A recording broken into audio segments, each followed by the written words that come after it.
తెలుగులో మంచి ఫాలోయింగ్ ఉన్న తమిళ హీరో సూర్య తన కెరీర్ లోనే అత్యధిక బడ్జెట్లతో భారీ స్థాయిలో తెరకెక్కిన చిత్రం కంగువ. శివ దర్శకత్వంలో తెరకెక్కిన ఈ చిత్రాన్ని తమిళ బాహుబలిగా అభివర్ణించారు అక్కడి ట్రేడ్ పండితులు. ఈ రోజే ప్రేక్షకుల ముందుకు వచ్చిన ఈ చిత్రం నిజంగా ఆ స్థాయిని అందుకునేలా ఉందా అంటే చూడాల్సి ఉంది. కంగువాలో కథను చెప్పే విధానం, పాత్రలను డిజైన్ చేసే తీరు, సన్నివేశాలు నడిచే వైనం అన్నీ కూడా చాలా లౌడ్గా, హడావిడిగా, గందరగోళంగా అనిపిస్తాయి. విజువల్గా సన్నివేశాలు బాగున్నా కథ అయితే అంత ఆసక్తికరంగా నడవదు. కంగువ పాత్ర పరిచయానికి సంబంధించిన ఎపిసోడ్ ఒక్కటి కొంచెం ఎగ్జైటింగ్ గా అనిపిస్తుంది.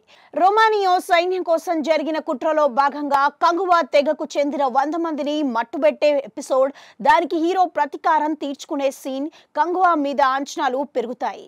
ఇంట్రోలోనే ఇలా ఉంటే ఇక అసలు కథలోకి వెళ్తే ఇంకెలా ఉంటుందో అనే ఎగ్జైట్మెంట్ కలుగుతోంది. కానీ ఆ తర్వాత కథ ఆసక్తికరంగా నడవదు. దీనికంటే ముందు వర్తమానంలో నడిచే కథ కొంతసేపే అయినా అది ప్రేక్షకుల సహనానికి పరీక్ష పెడుతుంది.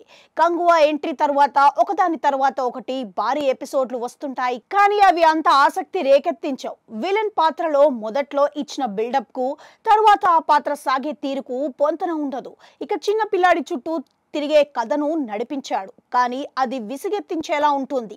పతాక సన్నివేశాలను ముందు బిల్డప్ కూడా సరిగ్గా జరగలేదు. మరీ విచిత్రంగా అనిపించే వేషధారణతో అతిగా స్పందించే ఆ మనుషులను చూస్తున్న కొద్దీ వికారం పడుతుంది. అందుకే ఒక దశ దాటాక కంగువ ప్రపంచం చిరాగ్గా అనిపిస్తుంది. విదేశీ సైన్యం రెండు తెగల మధ్య చిచ్చు పెట్టే విషయాన్ని కూడా బలంగా చూపించలేకపోయాడు. కథ పరంగా ఏదైనా కొత్త ప్రపంచంలోకి తీసుకెళ్లినా సరే ఆ ప్రపంచం నమ్మశక్యంగా అనిపించడం, అందులో మనం ఉన్న ఫీలింగ్ కలిగిస్తూ పాత్రతో ట్రావెల్ అయ్యేలా చేయడం కీలకం. కానీ కంగువ ఈ విషయంలో ఫెయిల్ అయిందనే చెప్పాలి. ఇందులో చూపించే ప్రపంచం మనుషుల కృత్రిమం అనే భావన కలుగుతుంది. పోనీ ఫ్యాంటసీ సినిమాల్లో మాదిరి అక్కడ జరిగేది గొప్పగా అనిపించి ప్రేక్షకులు అబ్బరుపడేలా చేశారా అంటే అది లేదు. ఆద్యంతం ఏదో మిస్ అయిన ఫీలింగే కలుగుతుంది. ప్రీ క్లైమాక్స్ లో కంగువకు అవసరమైన బిల్డప్ కనిపించదు. పతాక సన్నివేశాలను భారీగానే తీర్చిదిద్దినా అవి ఆశించిన కిక్కు ఇవ్వలేకపోయాయి. కార్తీని తెరపైకి తీసుకొచ్చి సెకండ్ పార్ట్ కు మంచి లీడ్ ఇచ్చినా సరే పార్ట్ 1 మజానివ్వకపోవడంతో దాని మీద అంతగా ఆసక్తి కలగదు. మొత్తంగా చూస్తే నిర్మాతల సహకారంతో సూర్య, శివ కలిసి ఎంతో కష్టపడి ఓ సరికొత్త ప్రపంచాన్ని సృష్టించే ప్రయత్నం చేశారు, కానీ ఆ ప్రపంచం ఆశించిన వినోదాన్ని మాత్రం అందించలేకపోయింది. సూర్య పర్ఫార్మెన్స్, విజువల్స్ కోసం కంగువపై ఓ లుక్ వేయొచ్చు, కానీ కొంచెం ఓపిక ఉండాలి.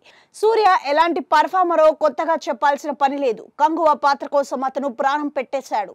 తన లుక్, హావభావాలు, ఓవరాల్ పర్ఫార్మెన్స్ అన్ని సూపరే. తన కళ్ళల్లోని ఇంటెన్సిటీ కంగువ పాత్రను ప్రత్యేకంగా మార్చింది. సూర్యకు గెటప్ బాగా కుదిరింది.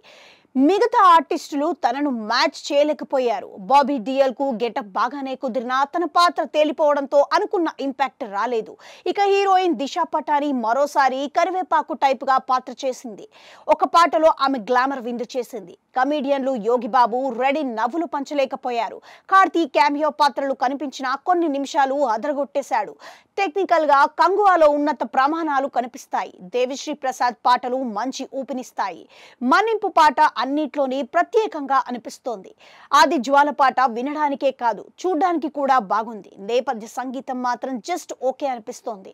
కొన్ని చోట్ల గూస్ బంప్స్ ఇచ్చినా కొన్ని చోట్ల మామూలుగా అనిపిస్తోంది. వేట్రిపల్లని స్వామి సినిమాటోగ్రాఫర్ సూపర్. ఆర్ట్ వర్క్ గొప్పగా ఉంది. విజువల్ ఎఫెక్ట్స్ కూడా ఓకే. నిర్మాణ విలువలకు డోకా లేదు. భారీగా ఖర్చు పెట్టారు. అయితే రైటర్ కమ్ శివ డైరెక్టర్ కష్టాన్ని తక్కువ చేయలేం, కానీ అతను ఎంచుకున్న కథ అంత ఎంగేజింగ్ గా అనిపించదు. నరేషన్ కూడా చాలా గందరగోళంగా, లౌడ్ గా సాగింది. కొన్ని ఎపిసోడ్ల వరకు శివ ఎంగేజ్ చేయగలిగాడు, కానీ ఓవరాల్ గా ఈ కథను, ఇందులో అతను చూపించిన ప్రపంచాన్ని ప్రేక్షకులు ఓన్ చేసుకునేలా చేయడంలో విఫలమయ్యారు. గజిబిజిగా, లౌడ్ గా సాగే తన నరేషన్ సినిమాకు మైనస్ అయింది. చివరిగా కంగువ మురిపించని మరో ప్రపంచం.